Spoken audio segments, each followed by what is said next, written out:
Rejoignez dès à présent la grande famille des abonnés de votre chaîne Sika TV sur les réseaux sociaux.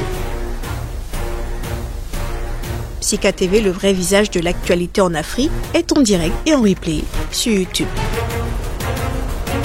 Abonnez-vous et cliquez sur la cloche de notification pour ne rien rater. Nous sommes également présents sur Facebook et sur Twitter.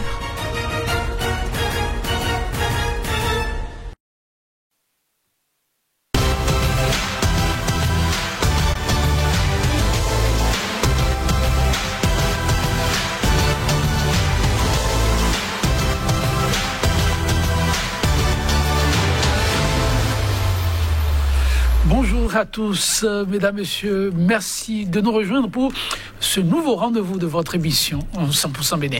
Continuez l'appel à la réconciliation. Oui, s'il y a un sujet d'ordre politique qui défraie depuis peu la chronique, c'est sans doute celui-là. Inutile de rappeler les initiatives privées, la tournée de la FOPA, la Fondation œcuménique pour la paix en Afrique, celle institutionnelle, le médiateur de la République qui s'est prise de contact en vue de la cohésion nationale. Oui, pour ne citer que cela, des démarches, mesdames, messieurs, somme toute heureuses, mais qui, pour certains, s'apparentent bien à une fuite en avant sans concrétisation d'un certain nombre de préalables. Qu'est-ce que le premier magistrat, le chef de l'exécutif, est prêt à considérer? Et jusqu'à quelle hauteur se demande à plus d'un? Et ils sont très nombreux. Une paire de manches qui relance autrement le débat, la raison d'être de l'émission du jour. Réconciliation au Bénin. Patrice Talon, vraiment demandeur. Tel est le terme en débat.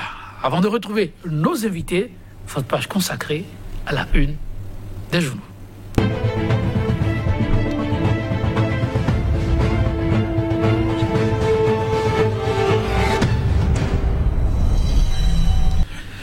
Merci de prendre le rendez-vous de l'actualité, mais relayé par les canaux qui, pour nous renseigner, Landry Salanon, déjà en position. Landry Salanon, bonjour.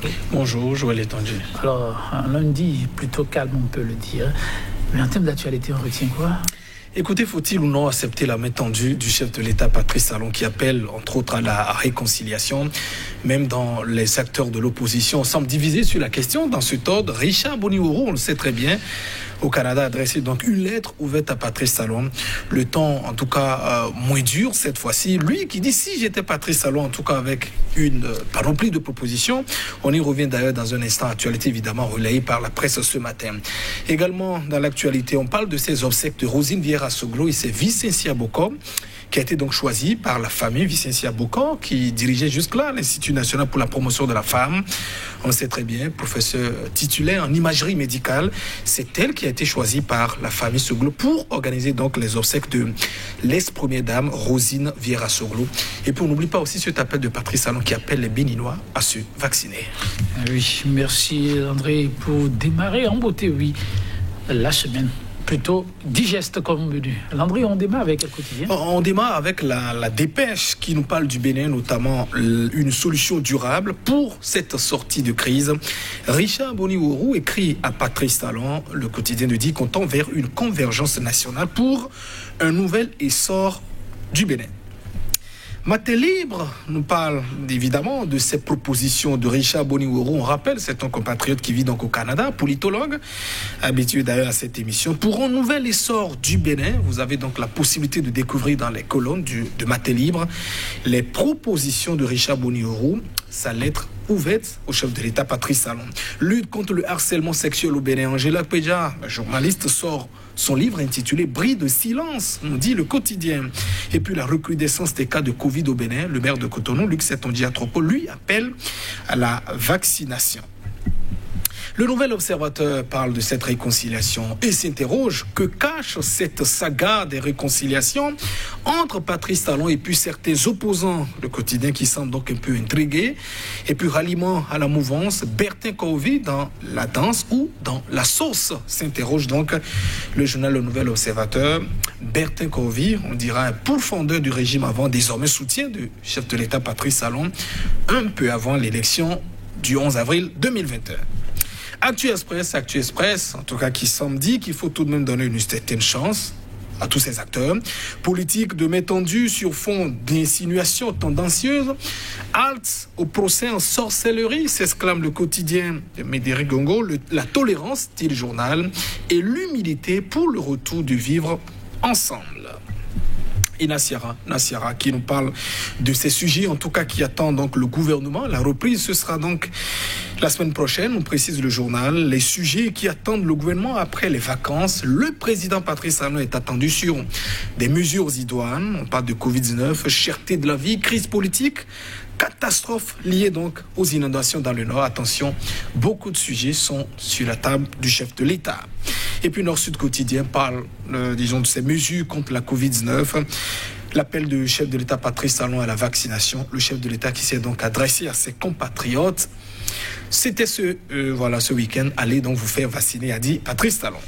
Le palmarès rapporte ces propos de Naini Kassamampo.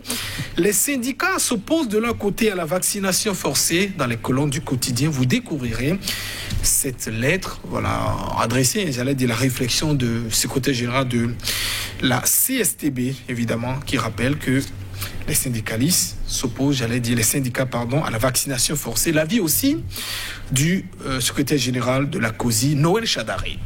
Dynamise Info parle de ces mesures sociales qui peuvent faire mouche, en tout cas pâlir d'envie, au Togo. Mesures sociales dans le cadre de la lutte contre le coronavirus. Et si le Bénin faisait comme le Togo en rendant gratuite l'école pour tous? On rappelle que le gouvernement togolais a donc pris une mesure à compter de la rentrée prochaine, 2021-2022.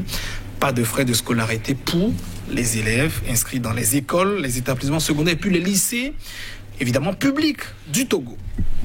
Et le matinal parle de cette vie après le pouvoir, les leçons de Obasanjo à Boniaï, l'ancien président nigérien.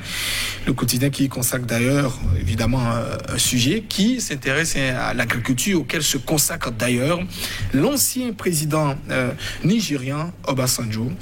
Matinal qui parle de ces leçons d'Obasanjo à Boniaï.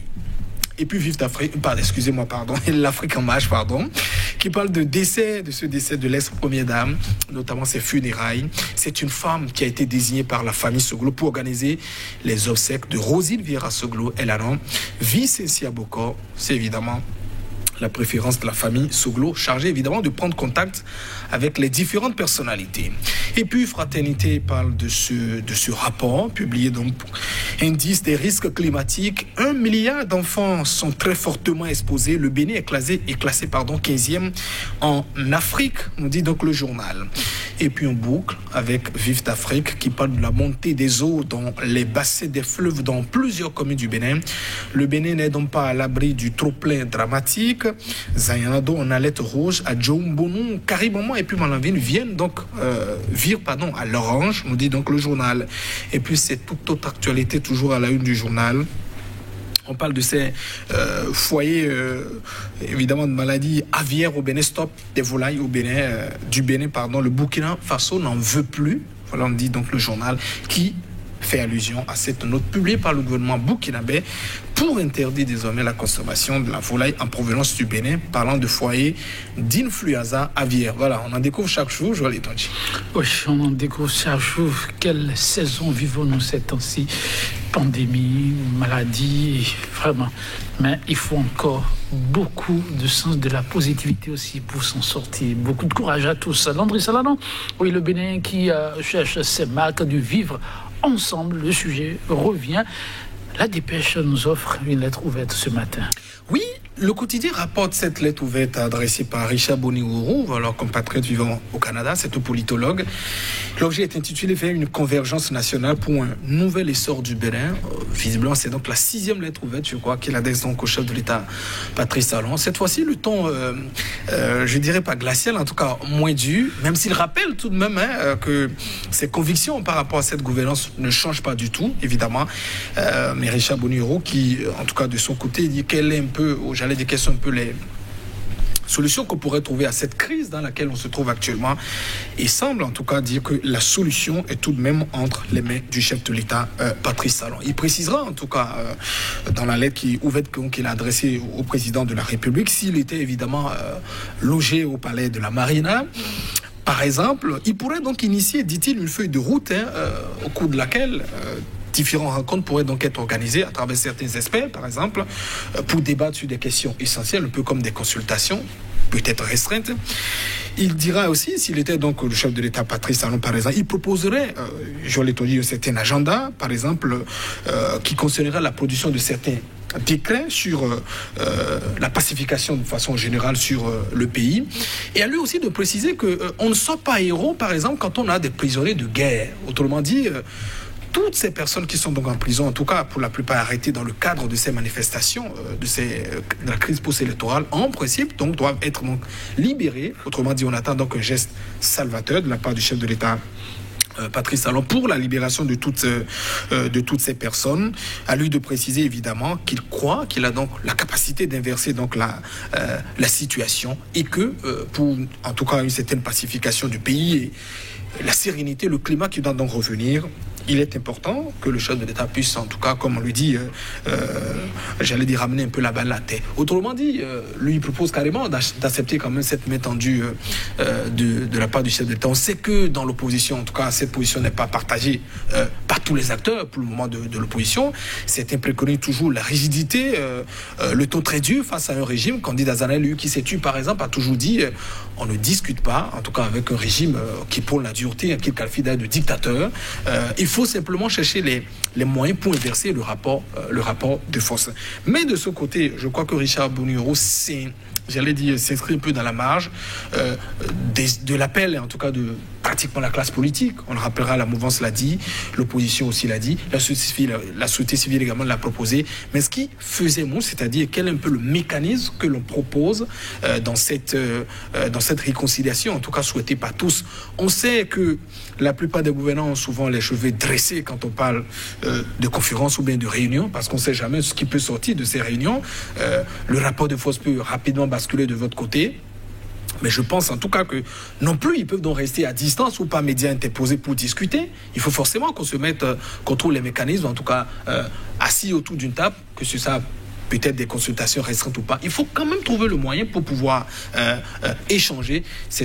J'allais dire à travers cette lettre ouverte, je trouve simplement un peu plus renforcer cette demande, en tout cas, ou cette chance que certains estiment quand même qu'il faut accorder au régime de la rupture pour essayer de pacifier le pays. On va aussi quand même le rappeler au-delà de tout. C'est vrai qu'il y a beaucoup de problèmes judiciaires, dit-on, ou tout de même que la justice a besoin sans doute de voir dans plusieurs affaires, mais à des crises politiques, il faut également des réponses politiques, je pense évidemment. Et la réponse essentielle se trouve dans la main du chef d'État, Patrice Talon. On a dit, pour ces personnes emprisonnées, pour beaucoup de choses, il peut évidemment, et donc beaucoup attendent de sa part, une réponse importante. Et je crois qu'on sera en tout cas pas fatigué, espérons. Chaque jour, je vais le dire tout le matin, histoire de voir le chef d'État, Patrice Talon, en tout cas un beau jour à céder à toutes ces demandes. Ce sera évidemment très bien pour le pays parce que on en a aussi besoin. Dans la sous-région, beaucoup nous donnent déjà l'exemple. Vous voyez, par exemple, le président zambien, il n'a pas attendu. Rapidement, c'est lui-même qui avait félicité son opposant. Voilà. Même s'il enregistre pour le moment des défections aussi dans son parti politique. C'est important, voilà, le dialogue, la solution. Oui, très important pour apaiser les cœurs. Mais autre sujet qui donne à se mettre ma tête en tête, on nous dit qu'on va devoir en débattre la prochaine fois. Oui, merci à vous d'avoir été là, Landry Salano, merci. On se retrouve demain ? Oui, demain. Ok, à demain, chers téléspectateurs.